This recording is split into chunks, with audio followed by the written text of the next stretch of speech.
ცეცხლი! ქართულმა გამნახველებმა რუსული ფუგასური ბომბი გააუნებელყვეს.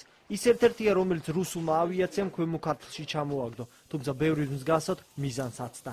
ასეთი ერთტონიანი ბომბები რეგიონში კეთილმა მეზობლებმა კიდევ ბევრი დატოვეს. ძალიან დაბლა დაფრინავდა და სოფელში დააზიანა რა, სახურავები დააზიანა, კარები დააზიანა, ფანჯრები დააზიანა, მინები ხო არც ერთ სახლ აღარ დაჭა.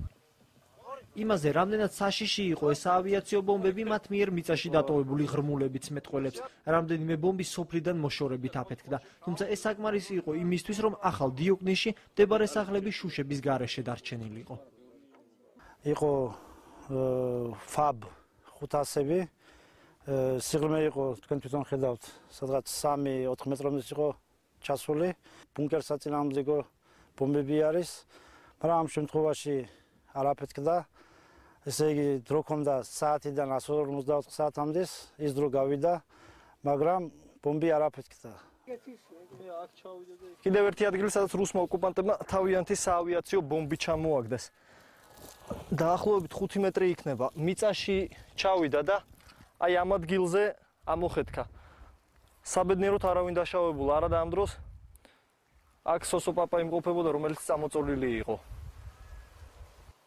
მაგარი ხმა იყო. ჯერ ჩამოვარდის ხმა იყო და მე აფეთქების იყო. შეგეშინდა?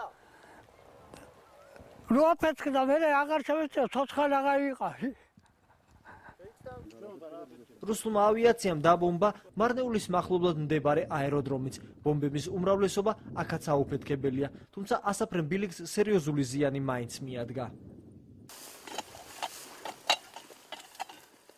თითოეული ბომბის გაუნებელყოფისთვის რამდენიმე საათიანი მოსამზადებელი სამუშაოებია საჭირო.